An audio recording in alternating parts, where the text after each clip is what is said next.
So today we're going to talk about tolerance because we've recently had some incidents. Happy Pride Month, everyone. Happy Pride Month. People are bigoted on the internet and everywhere. Just basically the more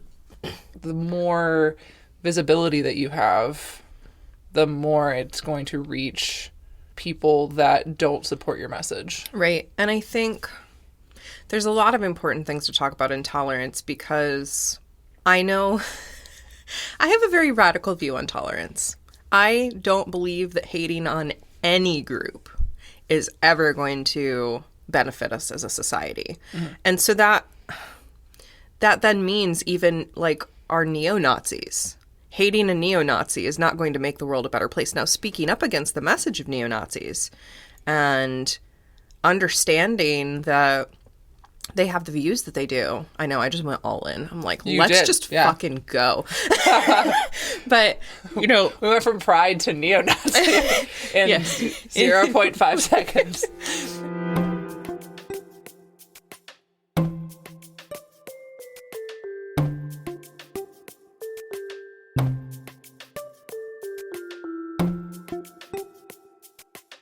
Like, I feel like a lot of people will probably be disturbed by that idea of mine that like hating on neo-Nazis isn't going to get us anywhere because they're like, well, they're hating on me, so I need to hate on them back. But all of that hatred comes from trauma. It comes from generational wounds. It comes from probably a lot of abuse growing up, and abuse in the form of religion, in the form of racism, like in the form of sexism and homophobia and transphobia. Those are abusive things. Anything that encourages hate or toxicity of another group, of another population, of another, country, those are abusive ideas. So I don't want to be a person that's like, well, every time I see a neo-Nazi in the comments, I'm going to argue with them. Right. I'm like, no, I'm going to delete the comment and move on with my life, because me arguing with them is not going to shift the world in a positive direction. Me focusing on making key connections with the people that do want to contribute positively, that do want to shift the world in a positive direction, that's who I want to put my energy into. Mm-hmm. Right. I think you hit the nail on the head earlier on how we can... I hate this saying of like, love the sinner, hate the sin sort of thing. But it's like taking that to a different degree of in as therapists, there are different theories and modalities of like how humans have like where human nature comes from, nature versus nurture, like behaviors versus internal everything. And for me, and Safriana, I believe, has the same concepts, is that we inherently are good. Yes. Like, we start out as good, and then trauma causes us to build protectors around us, and so that we act and react to different things in different ways. And that could be causing harm for other people. Right. And the thing is that we are not, when we project hate onto a person saying this person is evil, or this person has behaviors or beliefs or thoughts that were created or or were taught to them that cause them to do evil things, they inherently are not necessarily an evil person. Right. Just that society has fucked them up. Yeah. And I just pulled up a quote because I want to read it. The Diary of Anne Frank I taught when I was a public school teacher, and we did it as an audiobook and we watched the movie. But there's a segment in the book that always got me really emotional. And I know I'm going to like get mega goosebumps and I might get a little teary-eyed because I started looking at the quote and I got very teary-eyed over here. But this quote like has for a long time captured the essence of what I believe about humanity. And I kind of want to unpack this. So Anne Frank wrote in The Diary of a Young Girl, "In spite of everything, I still believe that people are really good at heart. I simply can't build up my hopes on a foundation consisting of confusion, misery, and death. I see the world gradually being turned into a wilderness. I hear the ever-approaching thunder, which will destroy us too. I can feel the sufferings of millions, and yet, if I look up into the heavens, I think that it will all come right, and that this cruelty too will end, and that peace and tranquility will return again." Ugh, you could hear me get choked up there. Yep. Like... Wow. If Anne Frank, who was stuck in this annexed attic for years, being persecuted simply for being born a Jew, can see good in people, I don't see why anyone else in the world can't. And when it comes to being tolerant right now, I know that a big topic coming up for so many people is religious trauma. Mm-hmm. And we looked, well, you looked, I chose not to engage, but you were looking at some of the people that were leaving the hate comments on our page. And would you say that a majority of them identified as Christians? Yeah. Yeah. And some of them literally in the comments were mentioning, like, basically you need to find God. Yeah. And what's so interesting to me is here I am, this radically queer, polyamorous, kinky, neurodivergent hippie. and I don't mean this in a boastful way, but I am more Christ-like than these people leaving hate comments, because love thy neighbor as thyself. Yeah. Maybe they just hate themselves. Right. And this was a really interesting conversation that came up with a client recently, is they were like, love thy neighbor as thyself is this huge Christian tenet. And this particular client was raised very, very Christian, like family involved in the church kind of level. And the client said, well, if someone doesn't love themselves and they're harsh and cruel to themselves, like, then they are loving their neighbors, they're loving themselves by continuing to perpetuate that. Yeah. And it's weird. It's so weird how, we come from, we're redefining the concept of how human nature, like humans start off as good, which is a very different concept than some Christian or a lot of Christian concepts of original sin. Mm-hmm. Like, you were born bad. You were, like, the only reason why you're being saved is because Christ died for your sins. Oh, my word. I need to leave the closet right now to grab another thing. So let's pause. So I'm going to read a little bit from How to Pray Without Talking to God, Moment by Moment, Choice by Choice by Reverend Linda Martella Whitsitt. And this is a book that I'm currently reading as a prayer chaplain. So it was assigned as homework for us prayer chaplains. And in the first chapter, she talks about original sin. And I'm just going to read a little bit from this segment. You Are Not a Sinner is the title. I delivered my second child in a hospital birthing room. I worked long and hard for 17 hours, eventuating with the primal push and groan of delivery. Giles? Either. It's okay. Giles was the first to behold the 7 pounds of wrinkles with girl parts. Giles cut the cord, gathered up her crumpled body, and laid her in a warm bath. I don't know how I feel about the girl parts there, but I turned my head and watched, mesmerized along with Giles, as our baby's toes uncurled and turned pink. Then her legs, her belly, her torso, arms, and fingers, one by one, pinkening and stretching. Finally, her face filled out. Evidence of life flushed her cheeks, and her eyes opened along with her mouth as her healthy lungs brought forth a demanding cry. Giles wrapped her in a soft blanket and placed her in my arms. She turned her dazzling little face up to mine. In that moment, captivated, I spoke the words that I knew were on everyone's mind. The doctors, her daddies, the nurses. I cried out, God help you, you miserable little sinner. All right, all right. I did not say that. Who would say such a thing? Who would think such a thing? All I knew and all I saw was this marvelous bundle of possibility. I saw the purest expression of love in human form. I saw the beauty of absolute perfection. No religion except Christianity condemns a person before they behave badly. The sin gene passes from one generation to the next, so that according to many Christian denominations, every newborn enters this world corrupted by inherent sinfulness. And obviously this goes on, but that's so interesting that, like, no other religion pushes that idea. Mm-hmm. There is karma and dharma and, life purpose in different religions, and the idea that we've been divinely created and organized and all of that. But, like, only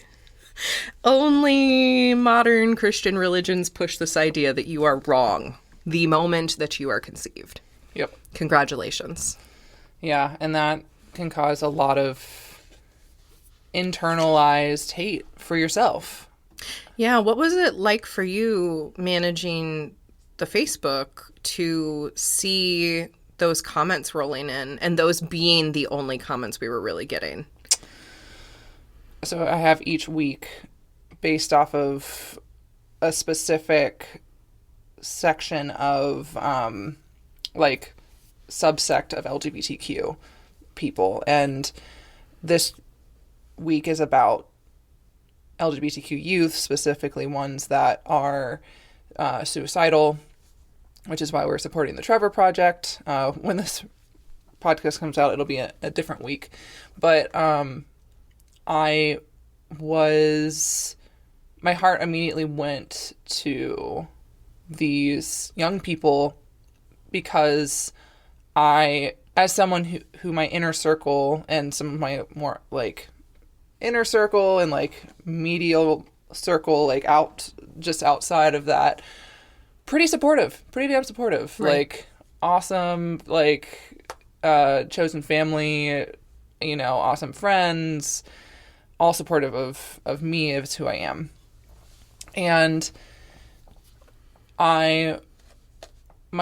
when I saw those comments from these strangers who were like, I hate this, how dare you post this thing, give God back his rainbow. Yeah, stuff like that. I want this bullshit off my feed. All of this anger towards me just wanting to spread awareness and kindness and, basically talking about fundraising, like, right, we're just trying to raise save awareness, kids' lives. And so I was disheartened. That's like the word that I've been using, is disheartened, because I come from a place of curiosity of like, where were these people raised, like what were they taught to cause them to have such hatred towards LGBTQIA concepts. And I felt very small. Like, I felt then I wanted to withdraw. I wanted to, it was not an intense amount of bullying, but it was enough for me to start questioning. And I was like, the fact that someone where 99% of my life, or like of my people, support me, my authentic self, and yet strangers bringing up a few bullying comments caused me to have these feelings of, just these feelings of hurt and pain and upset and invalidation and hopelessness. Like, no wonder there's these intense statistics about LGBTQIA youth who have been kicked out of their family homes, who have been invalidated. And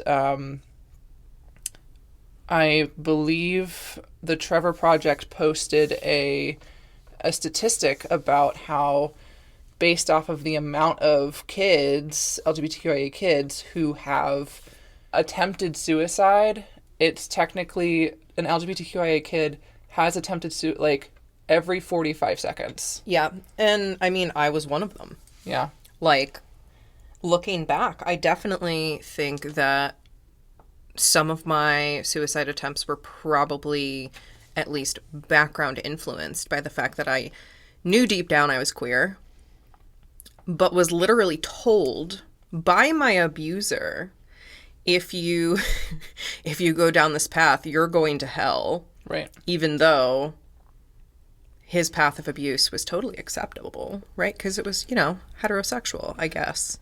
I don't know. I don't know, but also, like, the concept of going to hell, like, was for my, we're both neurodivergent, but I guess, like, I know that for me, we were taught this 10 Commandment song when I was in children's choir, and, it's like, you shouldn't take the Lord's name in vain. Mm-hmm. Like, don't say, oh my God, or Jesus Christ, or any of these things unless they're related in a religious sense.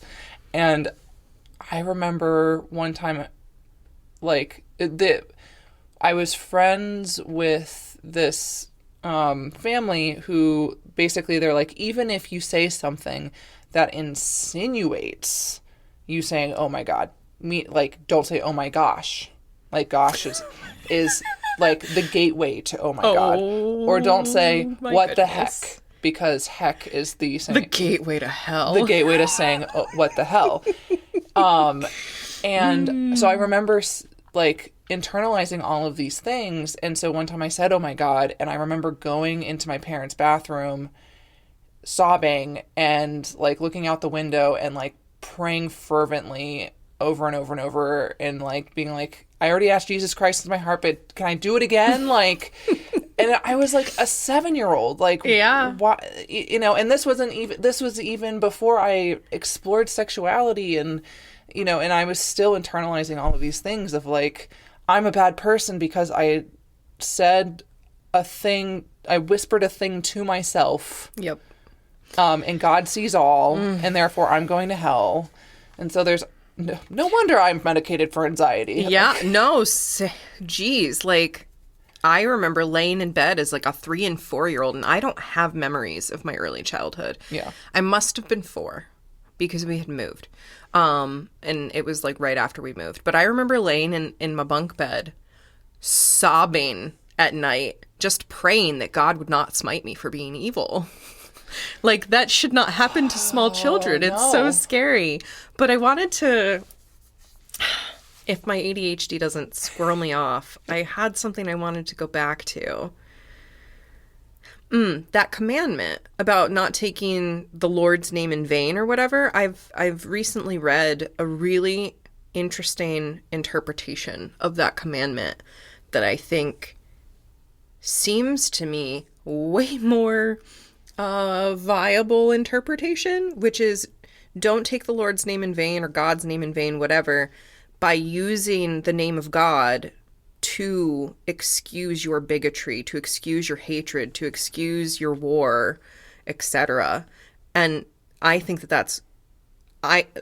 my God is a loving God. Period. Mm-hmm. End of story. Jesus was a bro. Jesus was the way shower. He told us that the kingdom of God is within us and that we could do all of the things that he can do and more. He taught us that we were love. He taught us that we were supposed to treat the outsider with dignity and respect and go out of our way to love the outsider even more than the majority. And that's how I lived my whole life as a kid. I was always the kid that befriended the bullied kids and who could see the likelihood that somebody was going down a dark path, and I would befriend them and I would be their light and I would be somebody who gave them unconditional love, and they all were able to rebalance and not be the kid that everyone was afraid was going to shoot up the school. They just needed somebody to see and love them. Yeah, I mean, and that's the thing too, is like there would be some kids or friends in my school that shared different religious values than me. And I remember being like, let's go get a coffee and talk about it. Like, I love deep conversations. Mm-hmm. And I just wanted to learn more. Like, I came from it as an aspect of curiosity. And initially they were hesitant because they were like, is this you trying to convert me? I'm like, no, I'm literally just wanting to learn, like, what caused you to, not to believe what you believe. Like, I just want to know, like, your journey. And a lot of the things that they said were valid, and I'm like, I totally get that. And they were shocked that I wasn't going to just barrel over those things and be like, well, that, you know, we can agree to disagree, and like, that makes no sense to me because I don't want to even fathom the idea of that making sense. So that was, those are things that I live for, is listening to people's stories and them first coming in this tentative way of being like, are you gonna smite me for like, especially if someone's posting, like, if I noticed a friend of mine posting something on Facebook a couple of months ago that I was like, wow, they seem to be like doing a lot of weird like shit posts politically that just don't align with what I believe, but I don't know where they're coming from. I have no idea. Like, I'm not gonna just go at them and call them an evil person. Like, I'm like, there has to be some, you know, they must be receiving information from media sources that I'm not receiving because, you know, media is aligned with what we search down. So if I'm more liberal, I'm going to get a lot more liberal media versus this person that might be receiving a lot more conservative media. And so I messaged them and I was like, hey, can you like show me where you're getting some of this information from? Because you seem to be really scared about different things. And they were like, oh my gosh, yes, like, let me show you some of these videos and some of these speakers that are, you know, showing us these different things. And so we like had this really good back and forth of like, you know, I noticed parts of me being like more activated because I was like, oh no, this doesn't feel right. Right. This is not my truth. But they also weren't attacking me. Like, we weren't attacking each other anymore. We were just sharing information of like, this is where I got this information from. This is where I'm learning this information from. I get why you're scared. This sounds really scary. You know, and so that type of support kind of allowed, you know, because this person was also receiving a lot of hate from people who I consider to be friends with. The hate that people on quote unquote my side of the fence, like, it's just going to cause a bigger schism. Right. Because no matter, even if you consider yourself to be the more, like you said, you're like, I don't want to be bragging, but I believe like my God is the one that truly loves neighbors as yourself, sort of thing. Like, that's what we believe in. But the only time that becomes problematic is when we have this level of righteousness that we feel like we can bully other people. Right. And if we feel like we're above anyone, we are not in the right. Right. The moment we feel a sense of superiority to any other creature on this planet, we are now in the wrong. Right. Because everyone is doing their journey in like, you have no idea what someone else has gone through to cause them to have these different beliefs and triggers, and you have no idea. So It's like, if you just look at something that they're saying at you and you're like, this behavior I don't agree with, and you're a terrible, like, you yourself are evil, that's problematic. Like, if you call someone, you know, a Nazi, like, that was a huge thing when like the riots to the Capitol happened and everyone was like, people who were rioting in the Capitol were offended that they were being called Nazis. Like, and so it's like, you know, the one political side was like, you know, we're going to call them the evilest type of person ever. And then, but they're like, but we're patriots. And like, you don't understand, like, what? So it's like, the schism got even larger because of all of that. And it's like, you're not even, like, why are these people so afraid? Why are these people wanting to storm the Capitol? Where were they raised and what messages are they getting? I'm not saying, so I also want to have a slight pause, because we can go into this realm of like, just be understanding of others and like where they're coming from. And I know I can get on the soapbox of that as well. But there's a difference between tolerance and accountability. Right. So like, we are hearing a bunch of terrible messages involving mass shootings lately.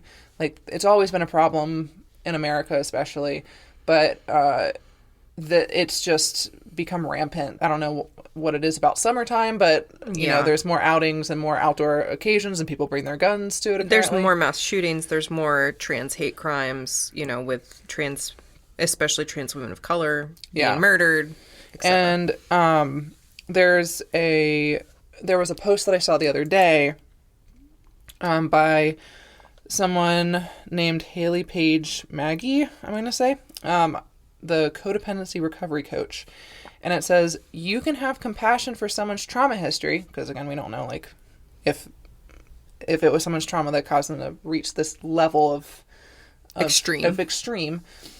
You can have compassion for someone's trauma history while holding them accountable for the ways they're harming you or others.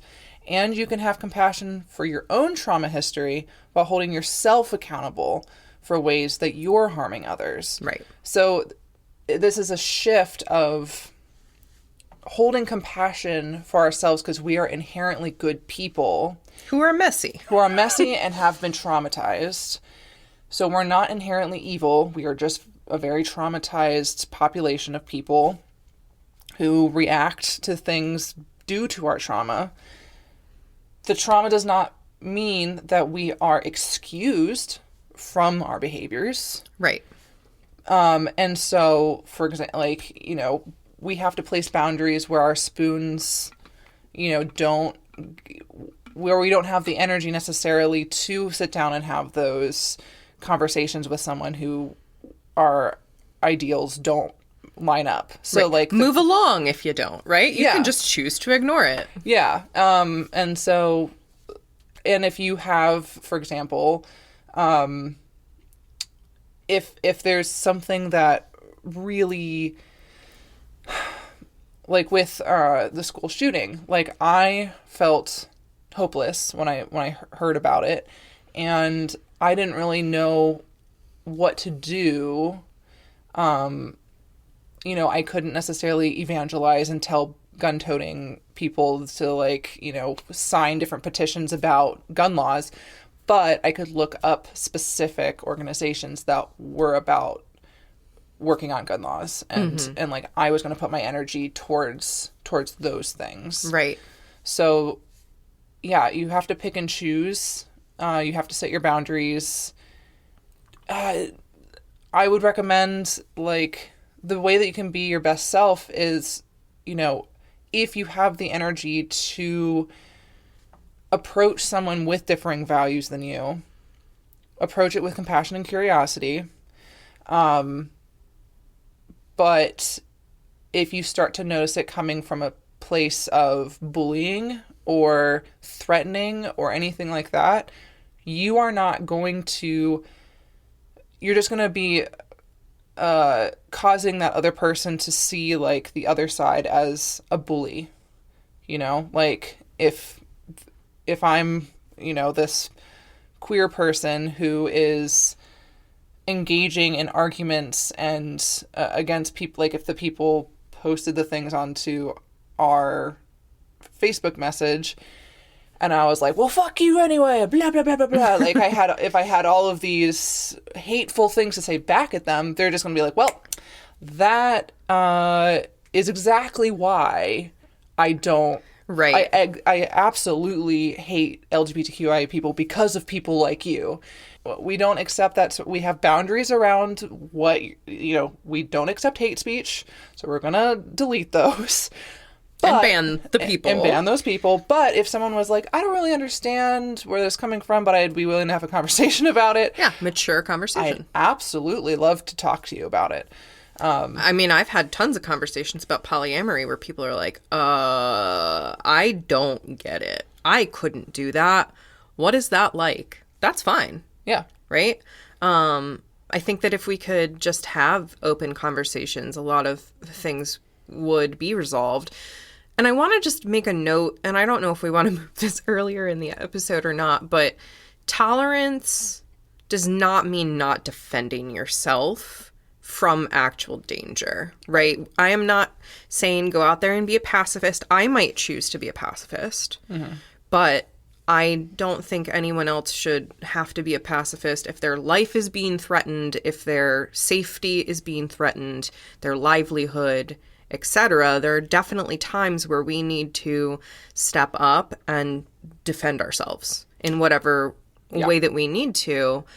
But trying to defend yourself on the internet against people who are literally engaging in throwing hate speech around and trash talking groups, I have never seen someone come in and present another point of view and it go well. Even in groups where it seemed like we were aligned around a common cause. Yep. I have never seen engaging in arguments in a thread feed ever make somebody go, oh, wow, I never saw it that way.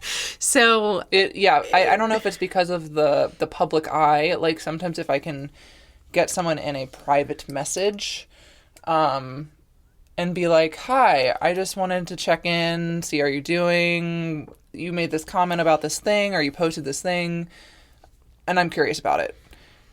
That usually leads to a better conversation. Instead of like people, there was someone that had made a political comment somewhere on a thread, and I decided to go about it with curiosity and compassion, and they, of course, were seeing it as an attack. Like, people will receive it and interpret how you ask questions however they want. Mm-hmm. And so they were continuing to kind of try to figure out any way to disprove me, or any way to say that I'm being a terrible person based off what I was saying. And I was starting to get like a following of people who were like, this, Ikenna has said nothing but, gracious, compassionate things, literally just asking for more information. Like, they were not trying to prove you wrong. They were just trying to learn more about where you're coming from, and you're still trying to bully them. Mm-hmm.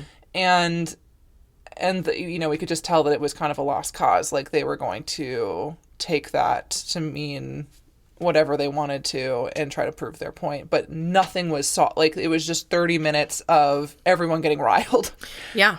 And when we're talking about tolerance, I know that I'm coming in from this lens of being a white assigned female at birth person, and that no matter how much non-privilege I've had in my life, I have privilege. Oh, yeah. I have boatloads more privilege than, BIPOC people, than, more impoverished than I am currently people, like, just so many ways that I have privilege. And I want to make a note on tolerance for any of our listeners who might feel like, well, I can't be tolerant because no one tolerates me. Right. That I totally get where you're coming from. And the first step with that, I feel like, is having tolerance for ourselves. It's dismantling society's ideas of us and learning to love ourselves, whatever our circumstances are. Because, again, that whole love thy neighbor as thyself, I think that a lot of intolerance does come from intolerance within, because we've been told we are bad. Mm-hmm. And we want to defend ourselves and say, no, I'm not bad, I'm good, like, look at me. So we need to believe that in ourselves to the point where we don't have to defend our inherent goodness. But especially with, BIPOC people, they often do have to get into that defend themselves mode because their livelihood, safety, life is threatened often. Yeah. I mean, I was reading something or watching something the other day about the concept of why do BIPOC people, like, why do they run from cops? Because they're fucking threatened. And they're like, the cops aren't doing anything bad. And it's like, freeze. Yeah, they're going to run because there's so many statistics out there that even if the cop tells them to do a certain thing, like certain things, like do this, and they're completely and utterly compliant. Yeah. Some people still end up dead. Yep. They still end up dead somehow. And it's like, and so it's like that concept of, people being like, well, why are you so scared? It's like, well, yeah, most BIPOC people have been, considered a threat in some way because they've just walked down the street and there was a white person that was like, oh no, there's this person being shady. It's like, heaven forbid a black person walking on the street. Yeah. So it's like, speaking of tolerance, white people, can we like check ourselves in what we consider to be dangerous? Yeah, because again, it's like, yes, we need to defend ourselves, but tolerance is, and I put a definition of tolerance on a Facebook post because I spoke out about this on Facebook, but tolerance is accepting that there are going to be other sides that disagree with you, but letting them do their thing if they're not really doing harm to you. And yeah, like a person with dark skin walking down a street, like doing absolutely nothing but walking down the street.